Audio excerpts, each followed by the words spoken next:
오늘은 유덕희 작가의 단편소설 무너진 바다를 읽어드리겠습니다. 작가 유덕희님은 1975년 여성동아의 장편소설 공모에 하얀 환상이 당선되면서 문단에 데뷔를 했습니다.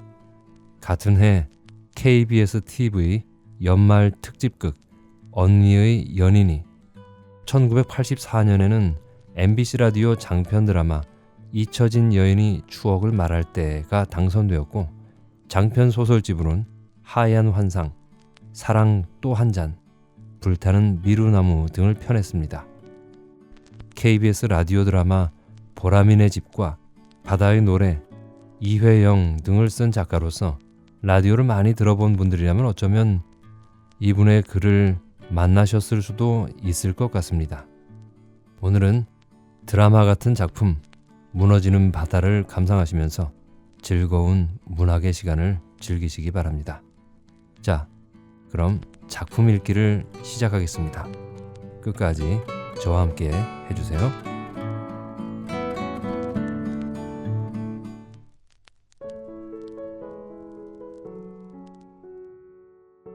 무너지는 바다. 유덕희. 버스가 떨구어 놓고 간 자리에서 한 발도 더 못 떼어놓고 금순 씨는 멍청하게 섰다. 모퉁이를 돌아 달아나버린 버스 뒷공무니에서 내뿜은 매연 냄새만이 방금 버스가 이 자리에 정차했었다는 증거일 뿐, 어디에도 버스가 여기 섰었다는 흔적은 없게 사방이 고요하다. 왜 이렇게 씻은 듯이 사람 흔적이 없을까? 분명 지난 여름에 와봤던 장소 같은데. 금손 씨는 갑자기 자신이 없어지고 왈칵 겁이 난다. 자신의 눈썰미에 대해서도 부쩍 의심스럽다. 이런 낯선 장소에서 사라져버린다면 정말이지 깜쪽 같을 거다. 잭간년이 찾을 방도가 있을 턱이 없다. 죽어 나자빠진 애미를 찾느라 천지사방을 울며 헤맬 상상만 해도 온몸이 근질근질 고소해 죽겠다. 이왕 갈 마당에 경혜년의 얼을 쏙 빼놓고 싶다. 그래야 제가 한 짓이 어떤가 톡톡히 깨달을 것이다. 애미 귀한 줄을 모르는 년이었으니 마땅한 천벌이다. 제 가슴을 부여안고 고꾸라져 봐야 한다. 그제야 금순 씨는 벙긋 웃으며 여세라도 들러붙은 듯 땅바닥에서 꼼짝 않는 발걸음을 가볍게 떼내었다. 맞은편으로 살림집 같지도 않은 낮은 집들이 서너 채 서 있고, 등 뒤편으로는 드문드문한 소나무 사이로 횟집들이 보였다. 지난 여름에 그 많던 사람들, 차를 댈 곳이 없어서 숲이고 길이고 가득 찼던 곳이 지금은 완전히 쓸쓸하다. 어찌 이토록 다를까? 사방에서 틀어놓은 노랫소리로 귀청이 터져나갔었는데 모든 것이 한낱 꿈속 같다. 아니, 살아온 지난 생의 전부가 꿈속 같다. 이런 끝이었다면 살아보려고 그토록 아등바등 몸부림치지 않았지 싶자 눈물이 울컥 솟구친다. 2층 집으로 지어진 횟집의 수족관들이 텅 비어있다. 푸르스름한 물이끼가 끼어있는 수족관들, 횟집은 연이어 있으나 장사하는 흔적이 안 보였다. 토 일요일도 아니고 평일의 철진한 횟집에는 손님이 없는 모양이다. 그런데 어떻게 용케도 여기로 달려오는 버스를 타게 됐을까? 아무리 생각해도 요상하다. 일부러 오고 싶어 했더라도 못 왔을 길이다. 이런 게 정해진 운명일까? 머리끝이 쭈뼛 곤두선다. 내릴 끼다. 내 진짜 내려버릴 끼다. 어떻게 내린다는 거야? 찻길에 내리면 죽어. 사고 나려고 그래? 죽지. 죽어 불면 그만인데 내 그냥 내릴 끼다. 네 안서나. 다영이도 차 안에선 안 그런다. 어른이 돼갖고 하는 짓이. 운전대를 꽉 잡고 있는 경혜의 여벌굴이 푸르둥둥했다. 하도 가짜나서 귀싸대기를 한 대 올려붙이려고 한 것이 경혜년이 미리 선수쳐서 얼굴을 돌리다가 벽에 들이받았다. 죽이라고. 그만 죽이라고. 머리를 들이밀고 덤비는 것을 더 있다간 진짜로 무슨 짓을 저지를지 몰라서 작은 손가방만 들고 무작정 집을 뛰쳐나왔었다. 가방 안에는 통장도 카드도 들어있어서 이대로 어디든 갈 수가 있었다. 부산에 가도 되고 한 번도 안 가봤지만 청량리에 가면 관광열차가 많다고 했다. 그러니까 내가 사라져버리면 답답할 년이 지년이다. 그런데 큰 길로 가기 전에 경혜년이 차를 몰고 와서 빵빵거렸다. 타라고 소리 지른다. 안 타겠다고 하는 걸 하도 소리 지르는 바람에 동네 우세스러울 것 같아서 금손 씨는 타고 말았다. 동네 사람들 체면을 썩 중요하게 여기는 탓이었다. 날 어디 데리고 가려고 타락하노? 일부러 옆자리가 아닌 뒷좌석에 올라탔다. 미운 딸년 옆이 싫어서였다. 오빠 집에 데려다 줄게. 올케한테 효도도 받고 내 욕도 실컷 해. 미치있다. 나 내릴란다. 내린다 카이. 앞만 뚫어져라 바라보며 경혜년이 들은 척 만척이었다. 네, 거기 안 간다. 마, 문 확 열고 내리뿔기다. 거기 가려고 나왔잖아. 거기 가서 내 욕 실컷 하려고. 내린다. 사고 난단 말이야. 차 달리는데 내리긴 어떻게 내려? 도로에 차들이 꽉 차 있었다. 두 모녀가 앞뒤로 꽉꽉 차 있는 4차선 도로의 한복판에서 얼굴을 붉히며 목청을 돋우었다. 사고 나도 좋다. 네, 죽어도 괜찮다. 네 앞에서 꽉 뻗어뿌리야 네 속이 편안하지. 네가 바라는 게 그거 아이가. 내린다 카이. 내릴 기다. 금손 씨는 뒷좌석에서 요동을 치며 버둥거렸다. 얼음덩어리같이 냉랭한 얼굴로 경혜년이 끄떡도 하지 않았다. 그러나 차가 신호정지로 멈추었을 때 금손 씨는 뒷문을 열고 차도로 내려섰다. 아무리 신호정지로 멈춰있기로 운전자는 함부로 내릴 수가 없다. 기막혀하는 딸의 표정을 살필 겨를도 없이 도로를 마구 건너뛰었다. 마침 버스 한 대가 정류장에 서 있었다. 그곳이 시외버스 정류장이라는 것은 나중에 알았다. 무작정 버스에 올라탔다. 어디든 못 가랴. 가다가 중간에 내려도 그만이고.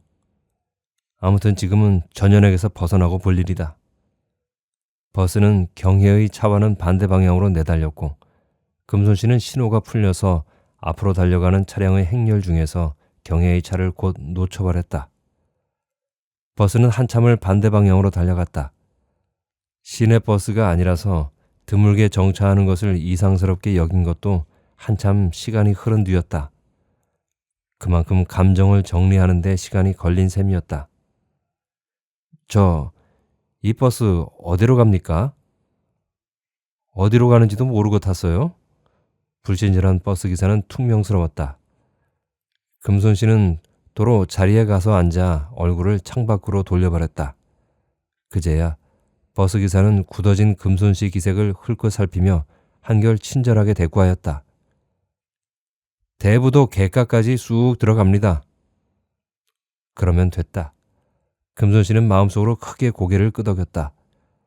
다짜고짜 가방을 챙겨 들면서부터 집하고는 한참 먼 곳, 어딘가 뚝 떨어진 곳을 상상했었는데 버스는 기억 속의 알듯 말듯한 길을 달려 지난 여름 기어이 휴가를 보내겠다고 길을 쓰고 찾아왔던 바닷가로 금손 씨를 데려다 놓았다.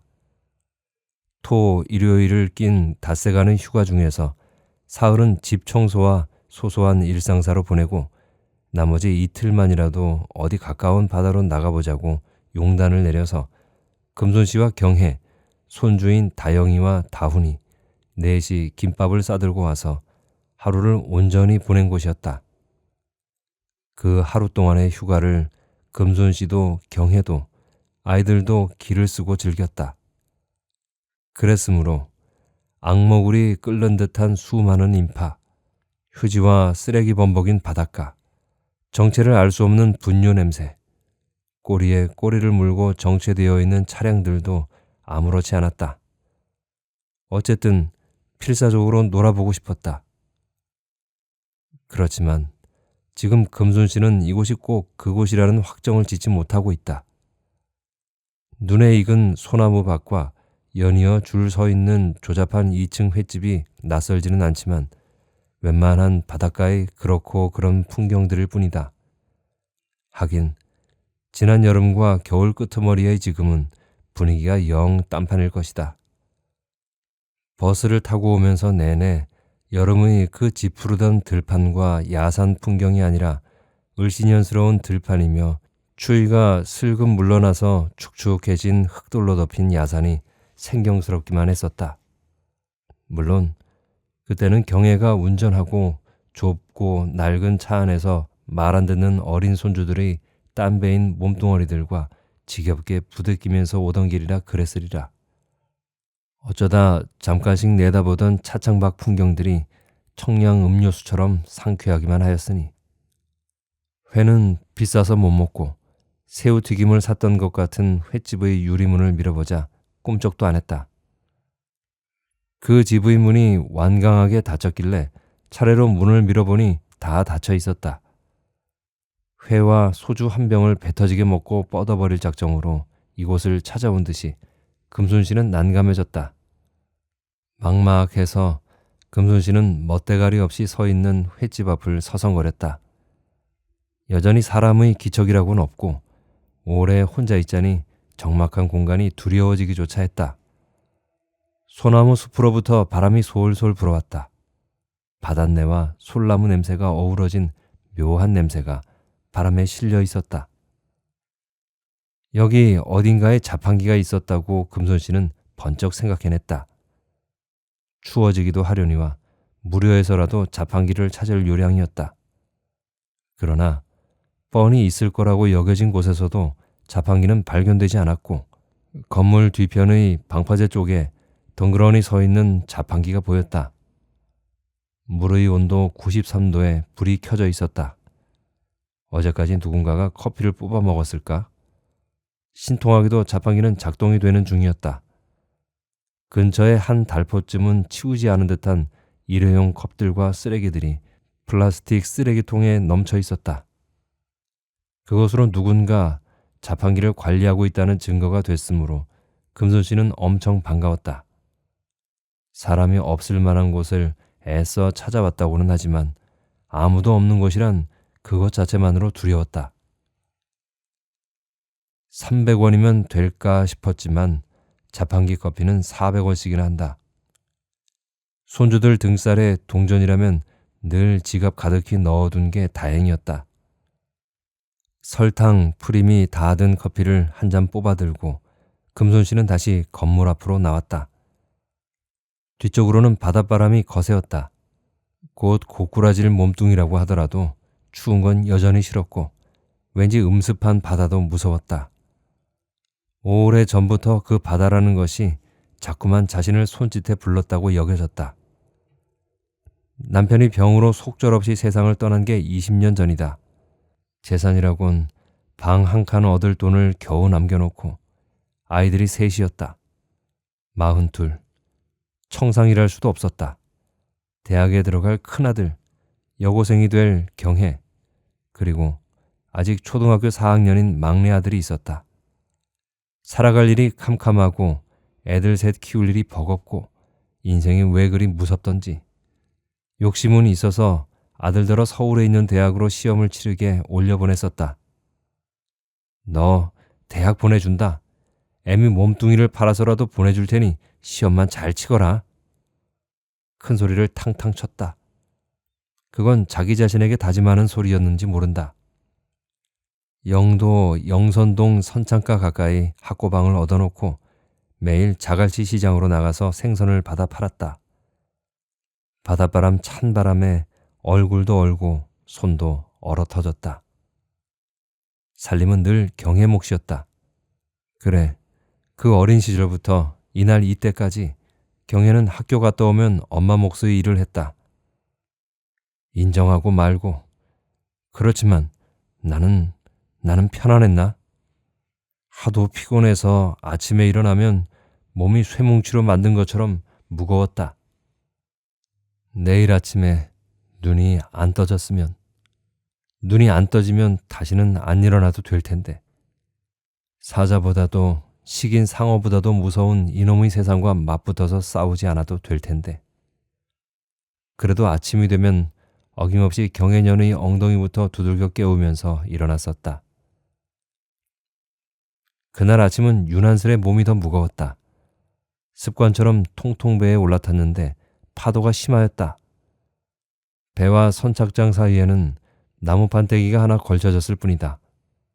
그 나무 판때기에 올라서서 배에 오르고 배가 떠날 때는 판때기가 치워진다. 유난히 배가 출렁거려서 삐걱거리는 나무 판때기에 오르는 것이 아슬아슬했다. 그래도 올라탈 때는 무사했다. 자갈치 선창 쪽으로 배가 되어서 내려설 때였다.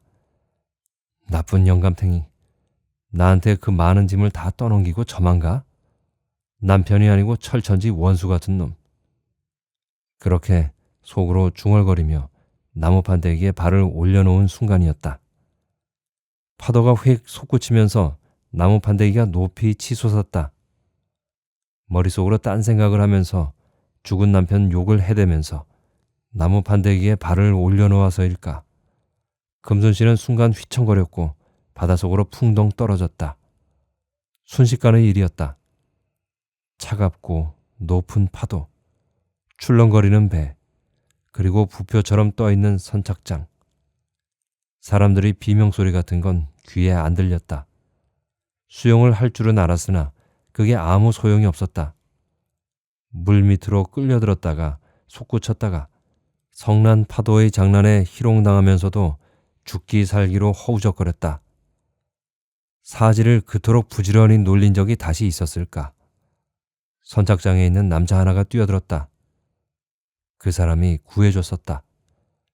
다시 선착장으로 올라와서는 어찌나 정신이 없던지 생명의 은인에게 고맙다는 인사조차 할 경황이 없었다. 뒤에 정신이 들어 그 사람에게 인사를 하려고 찾았을 때에는 이미 가고 없었다. 내가 죽음 직전까지 갔었구나 하는 생각이 오래오래 들었었다. 정말 힘들 때, 그러면 그때 죽을 걸 그랬나 하고 금순 씨는 간혹 생각하곤 했다. 그래도 사는 것이 낫겠지. 개똥밭을 뒹굴더라도 사는 게. 그랬는데 악다구니 쓰며 덤벼드는 경혜년 앞에서는 꼴딱 숨이 넘어갈 것 같은 금순 씨였다. 숨이 휴 몰아쉬어지게 참는 게 힘들었다. 그년 속에 차곡차곡 쟁여진 원한이 다 금순 씨 때문이었다니. 정말이지 왜 그때 죽어 없어지지 않았을까 후회 막급인 것이었다. 하느라고 했다. 하느라고. 나는 호강하더냐. 나는 호강하더냐고. 하느라고 한 건 오빠는 남수에게지. 나한테는 아니야. 나한테는 안 그랬어. 안 그랬단 말이야. 눈물을 철철 흘리면서 데어드는 경혜의 눈에서는 퍼런 불이 번쩍번쩍 일었다. 딸에게 그런 소리를 듣고 그런 눈빛을 보고도 기함을 하고 안 넘어갈 부모가 세상 천지 어디에 있을까? 휴. 금순 씨는 한숨을 내어쉰다. 쇳덩어리보다 무거운 가슴. 머리가 절레절레 흔들렸다. 다시는 경혜년에게로 돌아가지 말아야지. 다시는 안 간다. 지 새끼 키워주는 애미에게. 금순 씨는 새삼 마음을 다잡는다. 커피 한 잔을 다 마셨건만 시간은 더디었다. 오늘은 글쎄 오늘은 있어 봐야겠지. 큰애 남호 입장도 있고 남수 생각도 안 할 수는 없으니까. 그 애들에게 누를 끼칠 수야 없지. 그랬다간 지금껏 애쓴 것이 말짱 도루묵이다. 이 애미가 지들 생각을 이만큼이나 하는 줄을 알기나 할까. 또다시 눈물이 철철 났다. 10손가락 깨물어 안 아픈 손가락 없고 경혜년 제 딸 다영이를 물고 빨고 할 만큼 나도 저를 예뻐하면서 키웠건만 뼈골 빠지게 키우고 가르쳐서 이런 소리를 듣다니. 도대체 내가 잘못한 게 어딨다고. 보는 사람이 아무도 없으니까 버둥거리면서 목 놓아 울어도 좋으련만. 금손 씨는 조용히 흐르는 눈물을 세수하듯 쓱쓱 문질러 씻었다. 웅크리고 있던 몸을 일으켜 세웠다. 횟집과 드문드문한 송림 사이길로 걸어가면 바다로 나간다는 것을 짐작하고 있었으나 금손 씨는 오히려 도로 쪽으로 걸어갔다. 아직 어떻게 할 바를 모르겠으니 돌아가는 버스편이 몇 분에 아니면 몇 시간에 한 대씩 있는지도 알아보고 또 안 돌아갈 것 같으면 잘 방이라도 있는지 알기 위해서였다. 아까 버스에서 내릴 때 보니 길 건너편으로 살림집 같지 않은 단층 집들이 몇 채 보였다. 도로를 건너갔다. 승용차들은 드문드문 지나갔다. 버스는 역시 흔적도 없다. 뭐 하는 집인가 하고 봤더니 민박이라고 써붙인 간판이 떨어져서 벽에 기대에 세워져 있다. 더 물어볼 것도 없이 그 집이면 되겠다 싶은데 사람 기척이 나면서 남자 하나가 바지춤을 올리면서 나타났다. 젊었는지 늙었는지 분간도 안 가게 수염이 웃자라 있고 표정이 어두웠다. 남자는 금손 씨를 못 본 척 외면하고 지나쳐 간다. 크지도 않은 키가 허리가 구부정하고 거칠해 보였다. 남자가 나온 곳이 화장실이었을까? 금손 씨가 짐작해 본다. 그래서 공연히 그쪽으로 눈길을 돌렸는데 늙은 여자가 주책이었구나 하고 금방 깨달았다. 그쪽 문이 다시 열리면서 여자가 있었다. 높직한 하이힐에 짧은 치마가 가련해 보이지만 진한 화장이 그런대로 세련된 젊은 아가씨가 보자기에 싼 커피 쟁반을 들고 나왔다. 시침을 뗀 것 같은 당돌한 표정이었으나 금손 씨와 눈이 마주치자 멋쩍은 듯 시선을 피했다. 여자보다 더 빨리 허둥지둥 금손 씨는 바깥으로 도로 나왔다. 여자가 가까워질수록 들큰하고 야릇한 냄새가 났다. 이쪽으로 도로를 다 건너서 슬쩍 고개를 돌려보니 남자와는 달리 여자는 명랑했다. 남자와 고개를 맞대고 뭐라고 수군거리는데 킥! 웃음소리가 제법 높았다. 그러더니 여자가 타고 온 듯한 스쿠터에 남자가 올라타고 그 뒤에 남자의 허리를 안고 여자가 올라탄다. 두 사람은 이내 아랫길로 달려가 버렸다. 그 아랫길에 제법 번화한 거리가 있는 듯했다. 다방이니 모텔도 아래쪽에 몇 군데 몰려 있을 것이다. 금손 씨는 비어버린 거리에 멍하니 섰다. 두 사람이 사라져버린 길을 한참 동안이나 그리운 듯 바라다 보았다. 남자, 여자. 그래, 남자, 여자이다. 여자라는 것을 일부러 의식 않고 살아왔던 세월이었다. 아들 녀석들이 떨어진 내복을 버리기 아깝다며 주워 입었지만 그건 단지 옷이 아까워서가 아니라 여자라는 의식을 떨쳐버리기 위해서이기도 했다. 오죽하면 고무줄 늘어진 아들 팬티까지도 입었을까. 어디 가서 속옷 자랑할 일이라고는 없을 테니까. 사랑, 그따위 거 생각하다간 굶어 죽는다. 살아남으려면 거추장스러운 여자라는 걸 까맣게 잊어야 한다. 여유를 찾은 것이 언제부터였을까? 나도 여자이고 사치하고 싶다는 의식이 생겨난 것은 아이고, 그래봤자 남들이 할머니라고 부르기 시작했을 때부터니까 다 글렀지. 천천히 길을 건너서 드문드문한 소나무를 지나서 바닷길로 접어들며 금손 씨는 혼자 중얼거린다. 할 일 다 했다고. 저 세상으로 건너가도 그만이라고 생각할 때 제일 억울한 것이 그래도 그것이었다. 그러니 저승으로 가서 하느님이 소원을 말하라고 한다면 다시 아리따운 여자로 태어나게 해주십사고, 여자로 살면서 억울했으니 남자로 태어나게 해주십사가 아니라 수양버들처럼 낭창낭창한 허리를 가진 간드러진 여자로 다시 태어나게 해달라고. 이에는 이, 눈에는 눈이니 부족하고 허기졌던 것, 남자, 여자, 그렇게 사랑에 빠져 석 달 열흘쯤 품에 폭 안기어 살고 싶노라고. 따지고 보면 경혜년에게 포악을 떨었던 것이 그게 발단이지 싶다. 아무것도 아닌 일이었으니 별것도 아닌 것으로 모녀가 사생결단을 하고 싸워댔으니 겨울이 다 갔나.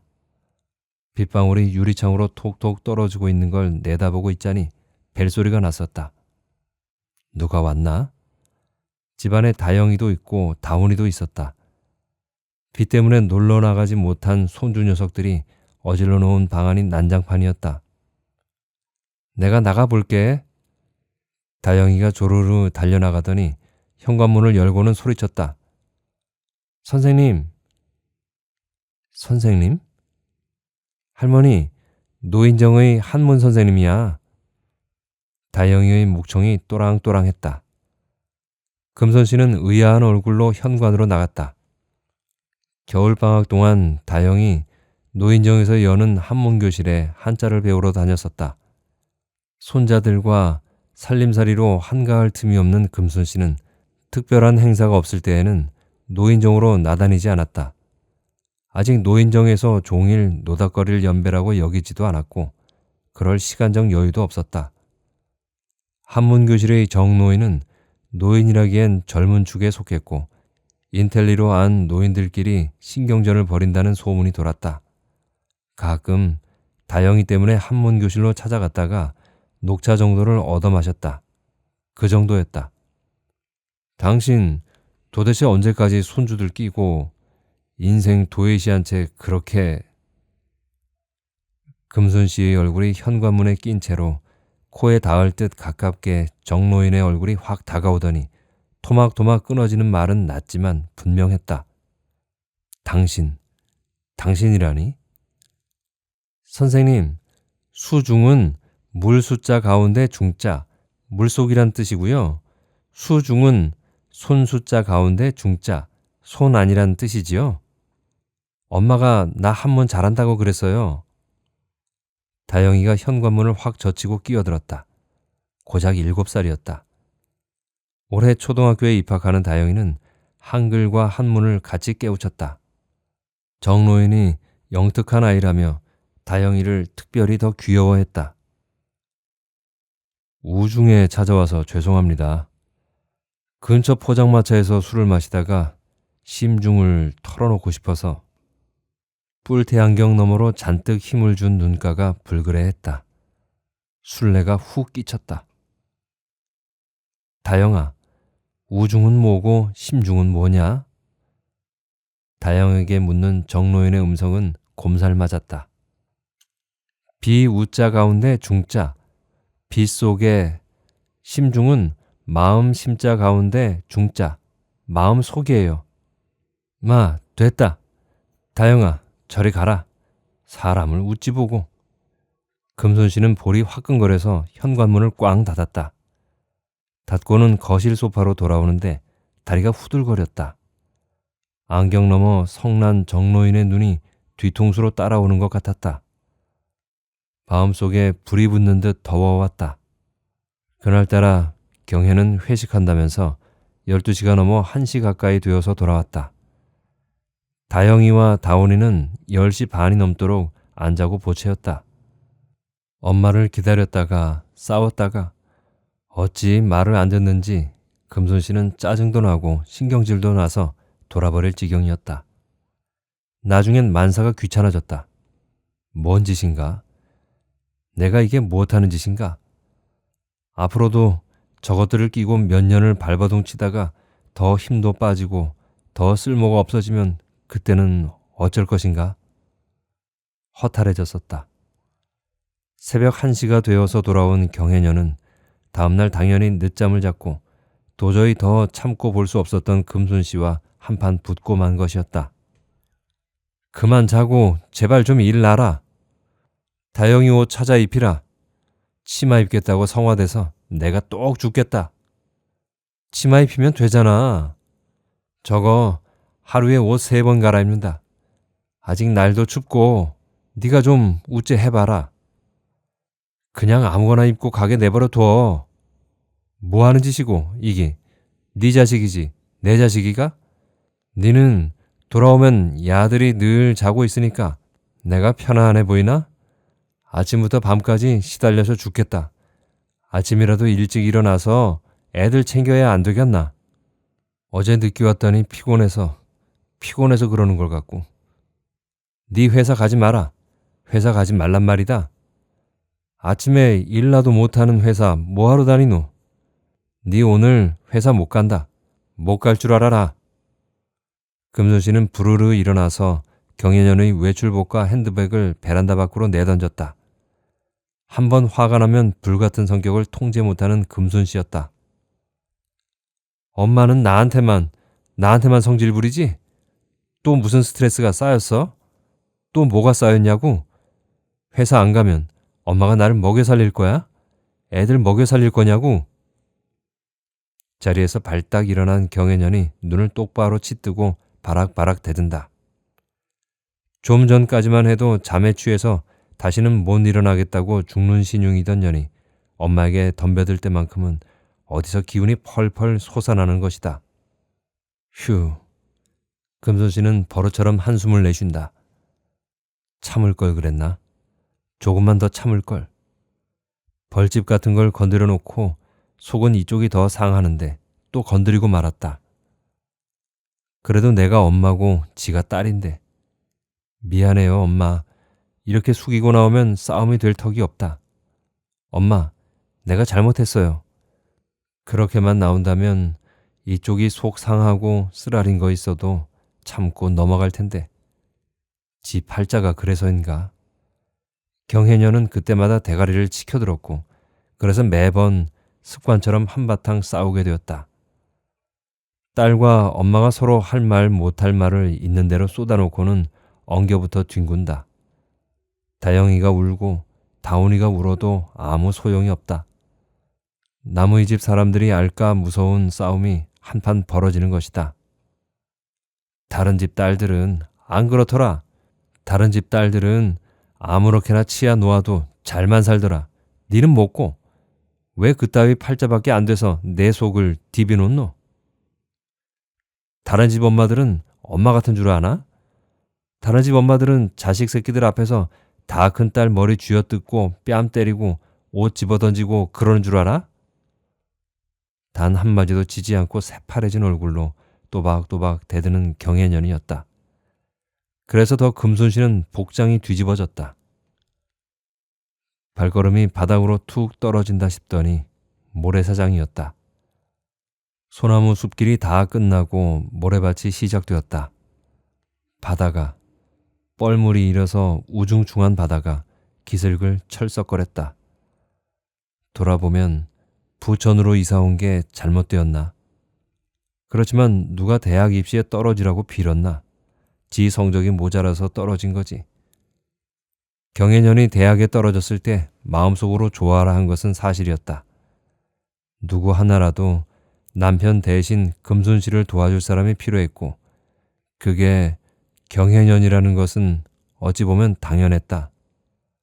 엄마 마음을 헤아리고 살림 챙겨주기에 딸년보다 살가운 존재가 어디 있으랴. 엄마의 힘든 장삿일 반은 경혜가 했다 쳐도 과언은 아니었다. 아들들 학교 문제와 뒷바라지로 부산을 떠나 부천으로 와서 채소 가게를 열 때도 경혜년은 금순 씨보다 더 억척스러웠고 또순이 기질을 발휘했었다.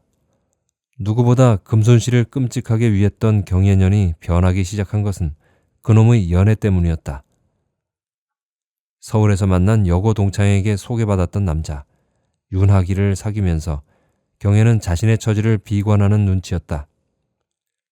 윤하기에게 팍 엎어졌으니 그기 될 사이던가? 그놈은 부잣집 아들의 좋은 대학까지 나왔는데 장바닥에서 장사하는 호러미어의 딸아이. 어림도 없는 걸 분수도 모르고 사랑이 국경도 넘는다지만 아무나 국경을 넘는다고. 예상대로 남자 집에서 반대가 불같았고 윤학인은 부모의 반대를 무릅쓰지 못했다. 경혜는 윤학인의 집 대문 앞에서 약 먹고 뻗어버리겠다고 난리를 쳤다. 막상 윤학인의 집까지도 못 가고 바닷가에서 자살 미수 사건을 벌였으나 다행히 사람들 눈에 띄었다. 또 죽을까봐 겁에 질린 금순 씨는 시장 사람 아무나 붙들고 중매를 부탁해서 다영이 애비 박서방과 억지 결혼을 시켰다. 박서방은 고등학교나 졸업했을까? 채소밭을 돌아다니는 거강꾼이었다. 속이 넓어 끌탕을 치는 경애를 품어줄 줄 알고 보낸 것이 사단이었다. 둘은 처음부터 찌그덕거렸다. 주제도 모르고 눈이 높은 경애에게 박서방은 무지스러운 얼간이에 불과했다. 결혼하고 처음으로 집안에 들어앉자 경연이 대학에 다니겠다고 한 것도 둘 사이가 어긋나 버린 한 원인이 되었다. 밥상 자리보다 책상 자리에 먼저 앉기 시작한 경애가 박서방에겐 꼴불견이었으리라. 그 일로 경애를 타박한 금순씨였으나 전에 없이 고집불통으로 말을 안 들었다. 부부가 날마다 티격태격이라서 금순씨는 더욱더 아이 낳을 것을 권했다. 부부, 사랑으로 사는 게 아니다. 아들 낳고 딸 낳고 새끼 키우는 재미로 한 세상 살아가는 거다. 그걸로 둥글둥글 묻히는 기라. 그렇게 믿었다. 하지만 그것도 옛 방식인 모양이었다.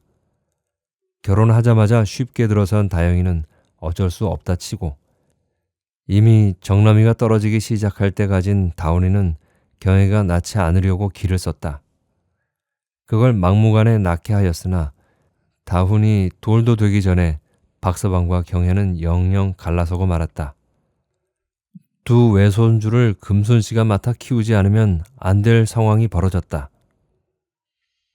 키워주는 싹으로 50만 원을 나를 도고 옆집 할매는 저녁 서너 시간만 딸네 집에 가서 유치원 갔다 온 아들 봐주고 40만 원 받는다 카더라.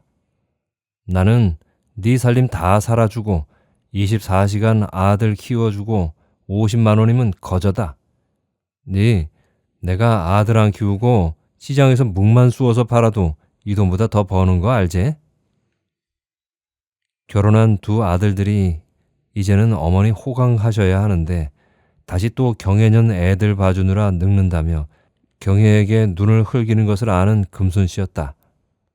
두 며느리들도 기력 있을 때 외손주 봐주다가 다 늙어서 자기들 차지되면 좋아라 하지 않을 것이었다. 이래저래 돈을 모아놔야 한다는 게 주위 늙은이들의 권고사항이기도 하였다. 그게 터무니없는 판단이라 여기지도 않는다. 그러나 연애에 실패하면서부터 금순씨를 대하는 태도가 달라지던 경애녀는 돈 한 푼 없이 두 아이만 끌어안고 이혼을 하면서부터는 드러내놓고 금순씨를 원망하는 강도가 높아져 갔다. 오빠와 남동생은 공부시켜주고 자신은 엄마와 함께 쓰는 방, 불 켜놓고 공부도 못하게 불 끄라는 성화였다고 애만 소리를 시작하더니 하나부터 10까지가 다 원망이었다. 결혼해서 얻은 야간대학 졸업장으로 학습지 교사로 취직을 하여 두 아이를 키우는 경애는 4년이 지났으나 저금이라고는 한 푼도 없다. 두 아이 입히고 먹이고 살림하랴. 금손씨 50만 원 드리랴. 중고차 끌랴. 어느 세월에 돈을 모으기는커녕 한 달이라도 쉬면 그 달은 굶을 판이었다. 못난 박서방과 이혼할 때 양육비는 고사하고 빚이라도 덤태기 쓰지 않으면 다행이라 싶게 그놈도 어쩌면 그렇게 달랑 그거 두 쪽뿐인 날건달이었으니 통장에 매달 50만 원씩 차곡차곡 모은 금순씨만은 언제나 돈이 있었다. 이제 40인 큰아들, 31인 작은아들, 그 아들들 오르는 전셋값 모자라면 보태주고 차가 없다고 찡찡거리는 작은아들 새 차도 뽑아줬다. 아들들에게 훌륭한 애미로 남고 싶은 게 금순씨의 욕심이었다. 그런 것이 경애년에겐 원한으로 쌓일 줄은 몰랐다.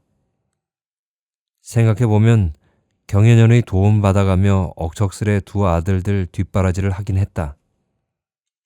경애년이 도와줘서 벌이했고 두 놈 장가 보내고 방도 수월히 얻어줬다. 그랬다 치자. 누가 딸로 태어나라고 그랬냐? 없는 집 딸로 태어난 것도 네 팔자다. 그래도 다른 집 딸들은 부모 먹여 살리고 비행기 태워서 해외여행 보내준다 카더라. 억지 소리인 줄 금순 씨도 모르랴. 그러나 어미에게 대드는 딸에게 그러면 어미가 지랴?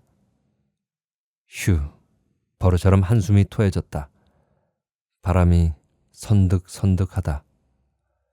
추워지는지 금순 씨는 으스스 몸이 떨렸다. 지 오빠나 남동생이 집안을 아기자기하게 꾸며놓고 알콩달콩 사는 것. 주말이나 휴가 때면 부부 동반으로 애들 데리고 유원지를 놀러 다니며 행복해하는 것. 그럼 그런 것을 불행한 저 때문에 못하라고 말리랴? 세상이 언제 공평한 적이 한 번이라도 있던가? 그런데 바닷가 끝도 없는 모래밭이 온전히 텅 비어 있으리라고 생각한 것은 완전히 오산이었다.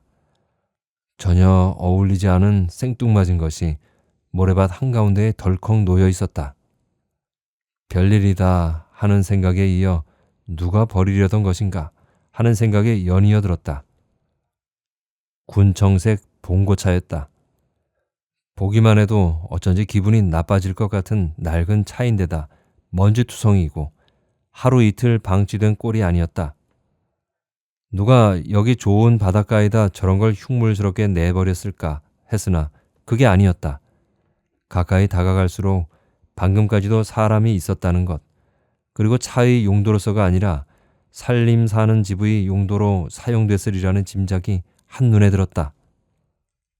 창마다 주황색 커튼을 둘렀으나 지금은 그게 한쪽으로 밀쳐져 있어서 속이 훤히 보였다. 차의 시트고 뒷좌석이고 어질러진 방안꼴과 흡사했다. 앞좌석에는 깡통에 담긴 담배꽁초가 쏟아질 듯하고 뒷좌석에는 애들 장난감과 책가방과 옷들과 캐시미론 이불이 둘둘 말려 있었다. 속옷, 양말, 겉옷도 아무렇게나 뭉쳐져 있다. 사람이 안 보여서 금손 씨는 봉고차를 한 바퀴 둘러보았다. 차 문 앞으로 은박 깔개가 돌로 눌러져 있고 블루스타며 플라스틱 물통이며 밥그릇, 수저, 라면, 과자 봉지 등등이 두서없이 널려 있다. 근처도 죄 쓰레기 봉투가 날아다닌다. 모래와 쓰레기, 휴지 속에서 한 식구가 밥을 끓여 먹는 형국이었다. 쯧쯧, 이게 밥 먹은 꼬리가 모래를 씹었겠구나. 혀를 차며 냄비 뚜껑을 열어본 순간이었다. 할머니, 만지지 마세요. 우리 거예요. 계집아이의 쇠된 목소리가 울려나온다. 바다와 모래사장, 그 반대편은 나무숲인데 모래사장이 있는 곳의 나무숲은 드문드문 솔숲이 아니라 우거진 잡목숲이다. 다 말라 죽은 덤불을 헤치고 여자아이 하나가 남자아이의 손을 끌다시피 붙잡고 내려온다. 손에 휴지 뭉치를 들고 있고 찡그린 남자아이의 바지춤이 엉망으로 치켜 올라가 있는 게 방금 똥을 눈 모양이다. 뭘 먹었는지 봤다. 라면 먹었구나. 금손 씨는 빙그레 웃었다. 라면 국물이 식어 있어서 철양맞게 보였다. 엉성한 살림살이를 도둑질 당할세라 경계의 눈빛으로 쳐다보는 계집아이의 머리카락이 헝클어져 있고 사내 아이도 까치집이다. 벌써 며칠째 머리를 빗지 않았을 것 같고 세수라도 했을까 싶은 상판이었다. 네 몇 살이고? 여자애와 사내애가 꼭 다영이 다훈이 터울 같았다. 몸피도 비슷했다.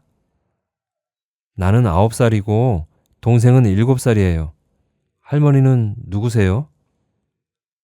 여전히 경계를 풀지 않고 계집애가 빤히 쳐다본다. 다영이 다훈이보다 2살씩 많다. 그런데도 제대로 못 먹여 키웠을까 몸피가 엇비슷해 보였다. 측은했다. 9살이면 학교에 가야 할 텐데 여기 이러고 사냐? 그 말에 계집아이의 고개가 푹 꺾였다. 저도 그게 제일 걱정인 모양이다. 아빠가 엄마 찾으면 학교 보내준댔어요. 여기도 깨진 가정이네. 속으로 고개를 끄덕이면서 금순 씨는 다시 물었다. 엄마 찾으러 다닌 지가 얼마나 됐노? 몰라요. 싫은지 계집애가 퉁명스럽게 고개를 젓는다. 사내에는 이제 금선 씨는 쳐다보지 않고 모래밭에서 놀거리를 찾는지 나무작대기로 모래밭을 헤집기 시작한다. 아빠는 어디 가고? 저기 갔다 온다고. 계집아이의 눈에서도 경계가 풀어졌다. 아이들 둘만 바닷가에 버려뒀으니 무섭고 심심했을 것이다. 할미, 나쁜 사람 아니니 걱정 말고 놀고 있거라. 네, 여기 있어 주구마. 금순 씨는 은박갈기 한켠에 엉덩이를 내려놓았다. 모래밭이 더 깨끗하겠다 싶은 깔개였다. 아이가 좀 불안한 듯 힐끔힐끔 돌아보긴 했으나 그 말에 속굽을 찾아들고 동생에게로 갔다. 추울 텐데 둘이 모래사장에서 기침을 하면서 놀았다. 연신 흘리는 콧물로 사내아이의 얼굴이 떼국물이었다. 금손 씨는 아이들 하는 양을 가만히 바라보았다. 다영이, 다훈이도 할미가 없어지면 금방 저 꼴일 게다. 다훈이는 놀이터에서도 할머니가 눈에 안 보이면 놀지 않았다. 할머니 치마폭에서 떨어지면 세상이 무너지는 줄 알고 울었다. 어쩌고 있는 건지 불안하고 겁이 덜컥 났다. 경혜년이 비슷한 또래의 아이 있는 제 친구 집에 떠맡겼겠지만 필경 한 구석에서 울고 있을 것이다. 매를 맞아도 몸이 아파도 할머니, 할머니 하면서 우는 다운이 녀석인데 얼마나 천덕꾸러기 신세가 될지. 왜 이렇게 주책 없이 눈물이 나오는 건가? 다운이 울음소리 때문에 촉발된 눈물은 그칠 줄을 모른다. 하는 수 없이 금순 씨는 일어났다. 가만히 있는 것보다 지저분한 것들을 좀 치워주자 싶다. 이것저것 뒤적거려 보니 쌀봉지도 있고 김치와 참치캔도 있었다. 물건을 건드리자 아니나 다를까 계집애가 또 득달같이 뛰어온다. 밥 해주구마. 니들 밥 언제 먹었냐? 밥? 할머니, 밥 해줘요? 밥이란 말에 계집애의 얼굴이 환해졌다. 밥이라곤 못 먹어본 기색이다. 그래, 밥을 묵어야 쑥쑥 크지. 놀고 있거라. 해줄게. 플라스틱 물통에 물을 부어 쌀을 씻었다. 등 뒤에서 남자 목소리가 불쑥 났다. 그냥 두소. 금손 씨는 순간적으로 깜짝 놀랐다. 봉고차에 가려져서 남자가 다가오는 것을 몰랐던 모양이다. 당황이 되었다. 나는 지나가다가 아들 밥 좀 해줄라고. 남자는 금손 씨 말에 이런 방구 대꾸도 않고 검검한 눈으로 뚫어져라 바라보았다. 선득한 찬 기운과 벌건 눈매가 불길해 보이는 인상이었다. 아이들이 제 아버지를 보자 천방지축 달려왔다. 피자랑 통닭 사왔다. 남자가 아이들에게 봉투를 내밀었다. 아이들도 남자보다는 봉투에 먼저 매달렸다. 우와, 누구 생일이가? 아빠, 우리 생일하자. 피자와 통닭이 예산일이 아닌 듯 아이들 얼굴에 단박 웃음이 피어났다. 금손 씨는 쌀 씻은 코페를 슬그머니 내려놓았다. 아무리 선의에서 우러난 행동이라 해도 남의 살림에 손을 댄 것이 무안한 금손 씨였다. 그람은 나는 가야지. 바람 쐬러 나왔다가 딱해 보여서. 남자 얼굴이 딱딱했다. 어째 본 듯한 얼굴이었으나 어디서 봤을까? 봤을 턱이 없는 낯선 얼굴인데. 금손 씨는 이제 저쪽으로 걸어가 보리라 생각하였지만 남자의 컴컴한 시선이 계속 따라오리란 기분에 영 찜찜했다. 늙은 안노인이 쓸쓸한 바닷가를 뭔 맛으로 걷는단 말인가. 영락없이 집에서 쫓겨나 갈 데 없는 노인네로 비치겠지. 자존심이 상하였다. 그래서 그만 돌아가 버리기로 했다. 아무튼 저놈의 군청색 봉고차가 버티고 있는 한 이 바닷가도 재수없는 곳이니까. 아빠, 근데 이제 보니까 면도하고 이발했네. 공연이 멋쩍어서 웃어 보이며 지나가는데 계집의 목소리가 들렸다. 그래서 새삼 남자를 쳐다보니 바로 그 남자였다. 민박집에서 다방 아가씨와 있던 남자. 거칠하고 구부정해 보이던. 그래, 그 남자로구나. 그새 이발하고 수염을 밀어서 몰라봤구나. 할머니 안녕. 계집애가 금순씨가 간다고 생각했는지 손을 흔들었다. 그래, 얼른 많이 묵어라. 돌아보는 계집아이는 그래도 눈웃음을 치는데 사내 아이는 고개를 쳐박고 먹는 것에만 열중해 있다.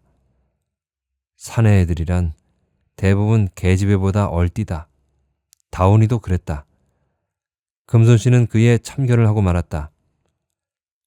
아들 목욕도 좀 시켜요. 머리도 감기고 해야 되겠더구마는. 아들 꼴이. 남자가 금손씨에게가 아니라 애들에게 말하는 소리가 파도 소리처럼 낮게 웅얼거렸다. 그거 다 묵으면 목욕 가자. 마지막으로. 경상도 억양이었다. 어딜까? 진해나 마산 같은데? 거기서 뭐하러 역까지 왔을꼬? 또다시 문 닫힌 횟집 앞으로 나왔다.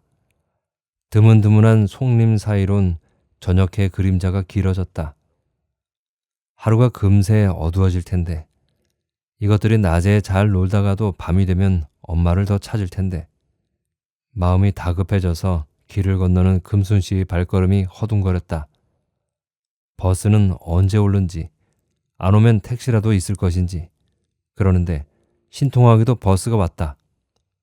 그 버스가 금순씨가 타고 온 버스인지 아닌지 확인해 볼 겨를도 없이 허겁지겁 올라탔다.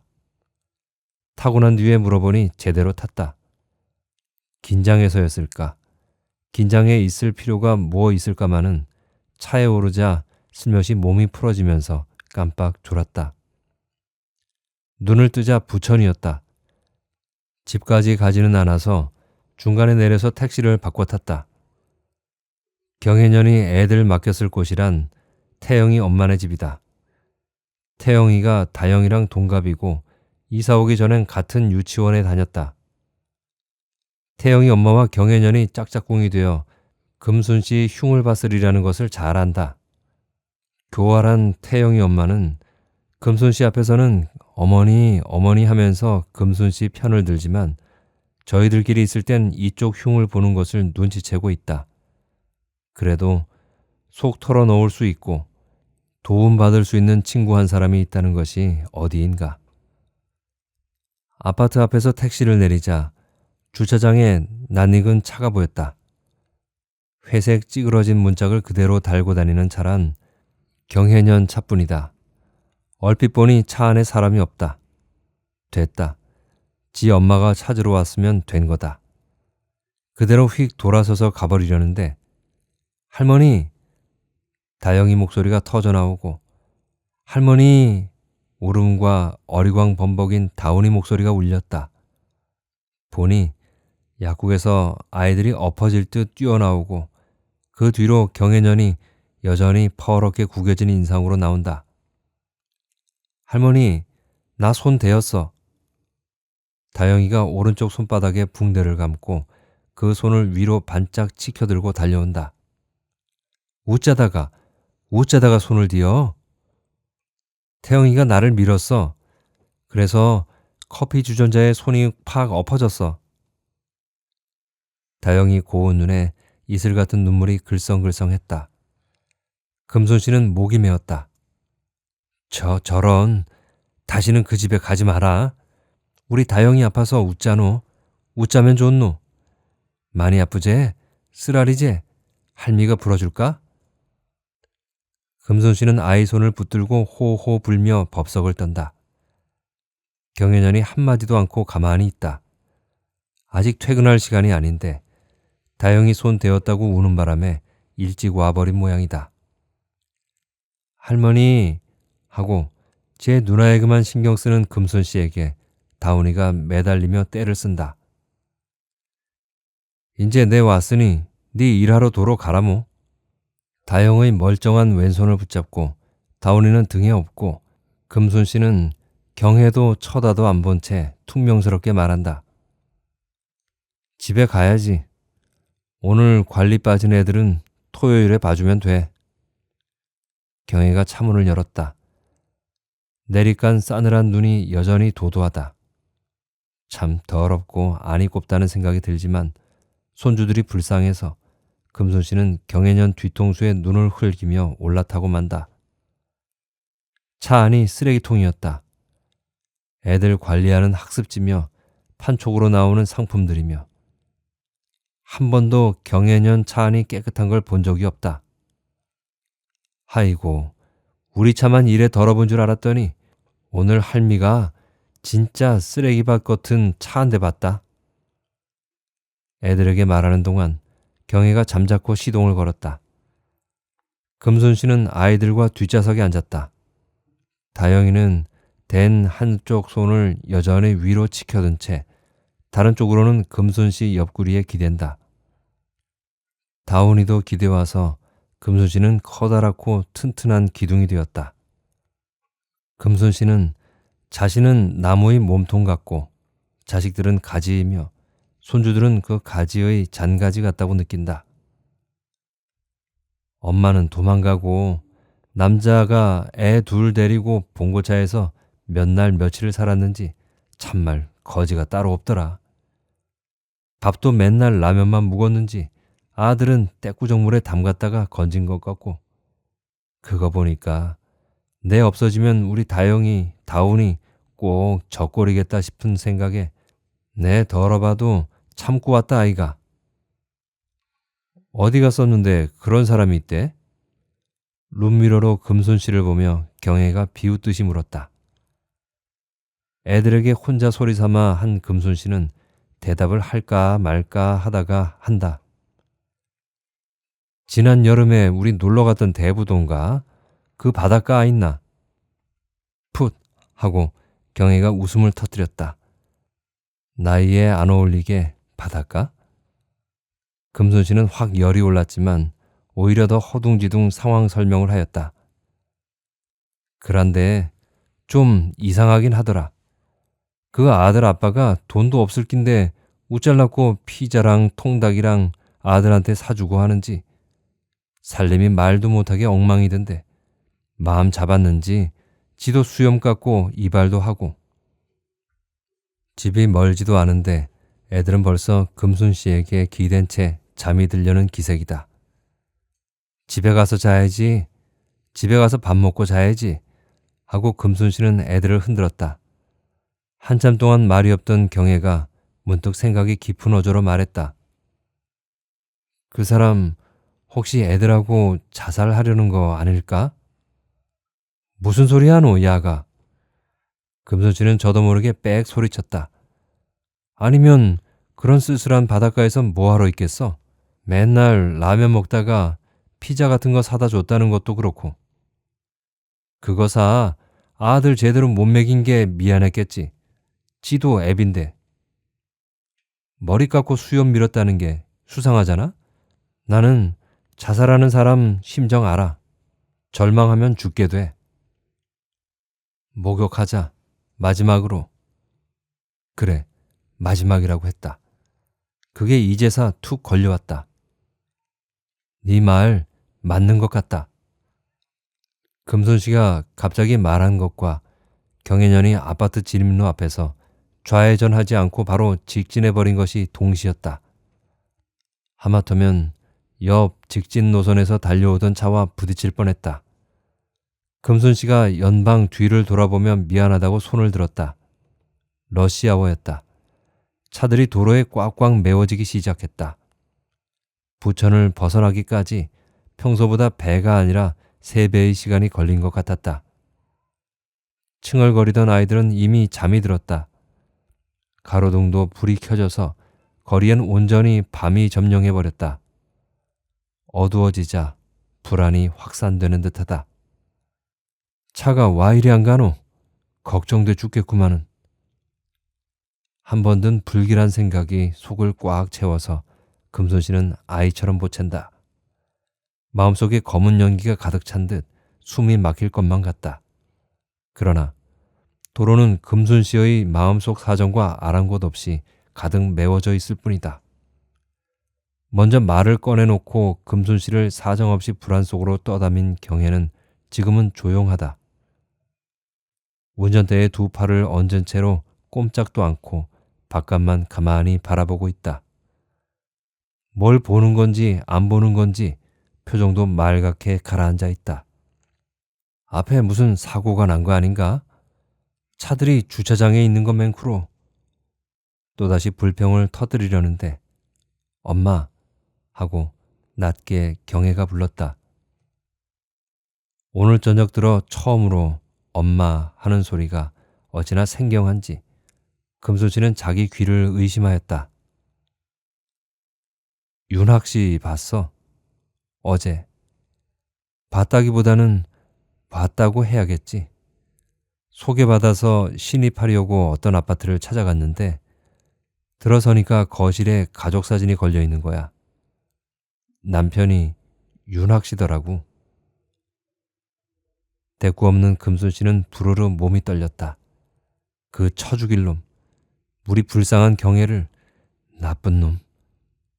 떨리는 몸을 감추느라고 잠든 손주들을 껴안은 양팔에 힘이 꽉 주어졌다.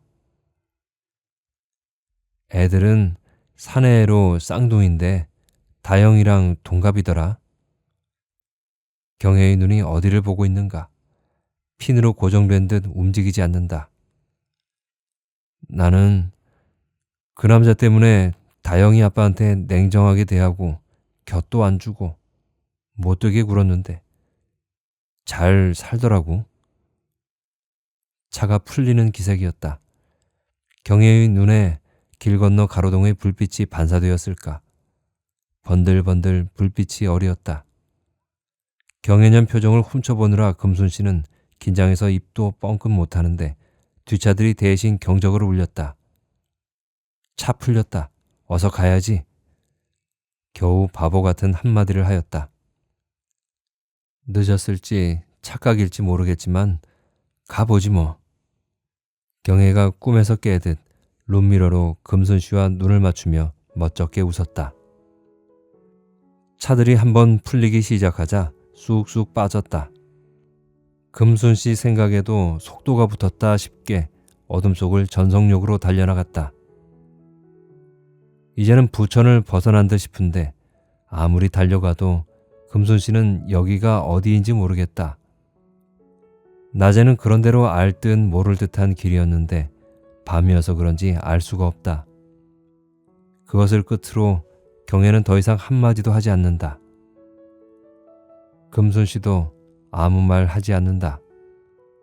말없이 딸은 앞으로 달려가고 그런 딸의 차에 금손씨는 동승해서 가고 있다. 어느덧 밖을 바라보니 가슴 높이까지 방방하게 차오른 어둠은 바다 그 자체였다. 무섭게 캄캄한 바다가 거대한 힘으로 끝도 없이 꿈틀거리고 있다. 퍼런 용처럼 징그럽게 몸을 뒤척이는 바다 한가운데 둥둥 군청색 봉고차가 떠가고 있다. 환영인가? 그 봉고차를 향해서 문짝 찌그러진 회색 차 한 대가 역시 둥둥 떠가고 있다.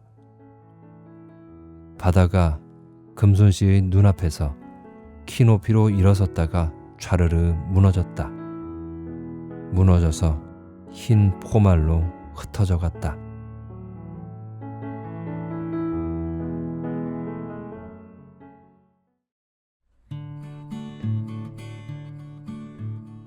금손씨, 금손씨. 도대체 왜 딸 이름만 경혜년이라고 부를까요? 두 아들은 그렇게 안 불렀겠죠? 이 부분이 제가 이 소설을 읽으면서 저의 신경을 제일 먼저 건드린 것이었습니다. 가난한 엄마 밑에서 엄마를 보필하면서 자라난 딸 경혜는 가슴속에 맺힌 것이 많았었던가 봅니다. 왜 아니겠어요? 오빠와 남동생은 공부 뒷바라지 다 시켜줘. 그리고 전셋값 모자랄 때 돈 보태줘. 남동생은 차 산다고 찡찡거릴 때 차 뽑아주었는데 근데 그게 다 경혜의 뼈골 갈아서 만든 돈 아닙니까? 그런데다 두 남자들은 결혼해서 잘들 살면서 어머니 금순에게 어떤 경제적 지원도 하지 않는 것 같아요. 이런 상황이니 지금까지 큰 소리 한번 내지 않으면서 묵묵하게 어머니를 보필하면서 살아온 경혜가 정말 대단한 딸이라고 생각되더군요. 그런데도 금수는 말끝마다 경혜년, 경혜년. 이러니 저의 신경에 거슬리지 않고 배기겠습니까? 저는 이 소설을 읽으면서 답답하고 화도 나고 그랬어요. 여러분은 그렇지 않으셨나요? 저를 더 짜증나게 하는 부분은 이겁니다. 딸 경혜가 윤학이란 남자와 사귀다 헤어졌잖아요. 그때 제 생각엔 경혜를 좀 더 내버려 두고 추스를 시간을 좀 주었으면 좋았을 텐데 금수는 뭐가 그리도 급한지 제대로 살펴보지도 않고 박서방이란 남자에게 시집을 보내버립니다. 억지 결혼을 시킨 것 같은데요.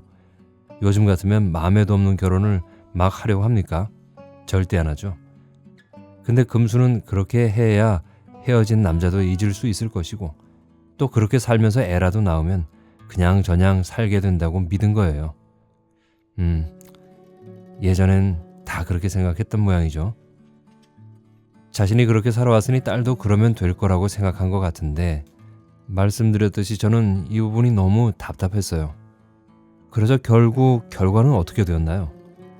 제대로 하고 싶은 공부도 못하고 금순 옆에서 장사만 하던 경혜는 아이를 둘이나 낳고 박서방과 헤어졌고 없는 살림에 아이들을 키워야 하니 돈은 벌어야겠고 그래서 아이들은 금순이 맡아줬어야 했고 그러면 금순은 금순대로 자기 인생을 애나 보면서 지쳐가게 되는 거고 딸은 딸대로 고생만 죽어라 하게 되는 이 상황이 눈에 너무나 선명하게 보여지니까 갑자기 속이 답답해졌습니다.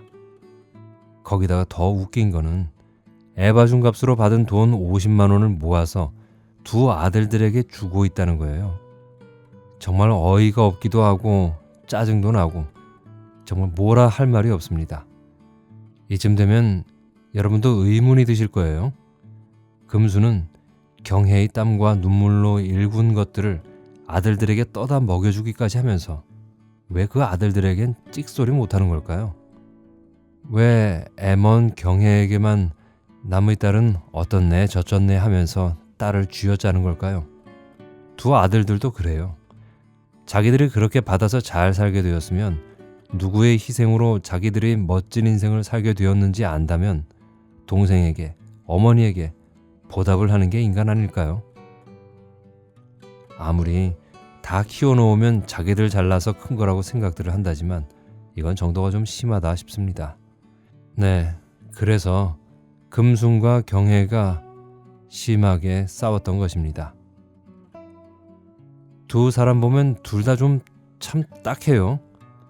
금수는 금순대로 과거의 생각의 틀에서 벗어나지 못하고 있고 딸 경혜는 경혜대로 죽을 똥 살 똥 힘든 현실을 견디어 나가야 하고 여러분들도 생각하시기에 두 사람 좀 딱해 보이죠? 그런데 소설 마지막에 나오는 아버지와 아이들 가족 있잖아요.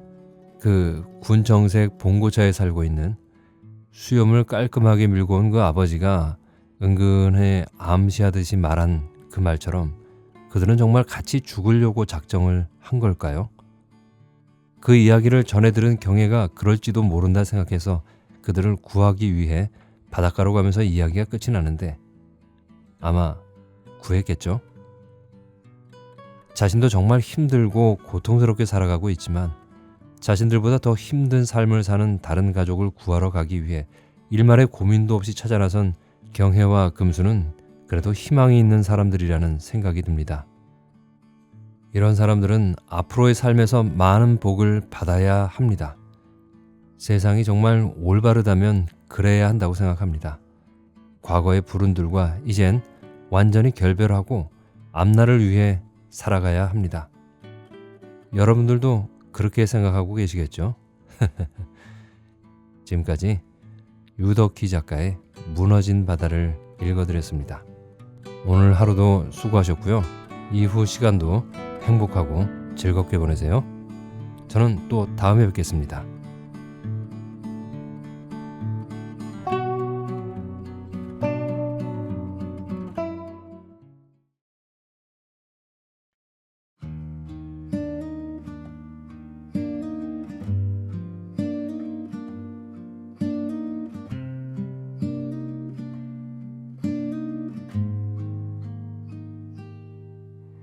Sitting by the window as the rain falls, listening to your last words without a word, I nodded my head as if I already knew I won't hold you back when you leave.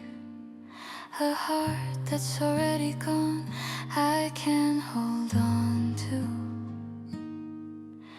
Farewell on a rainy day, it came so quietly, leaving nothing behind, just wet footprints.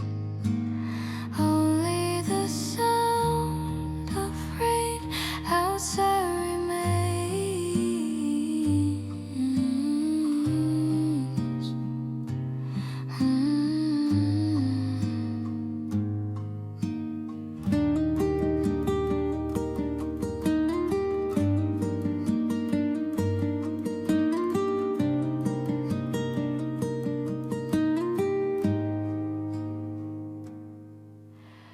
I watched you walk away without an umbrella from beyond the window. Your back, never looking back, was your last goodbye. I say I have no regrets, but I know it's a lie. Still, this is right, we both know it.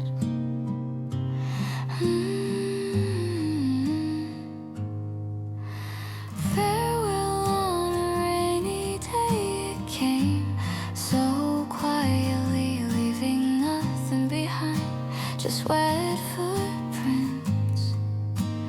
Only the sound of rain outside remains.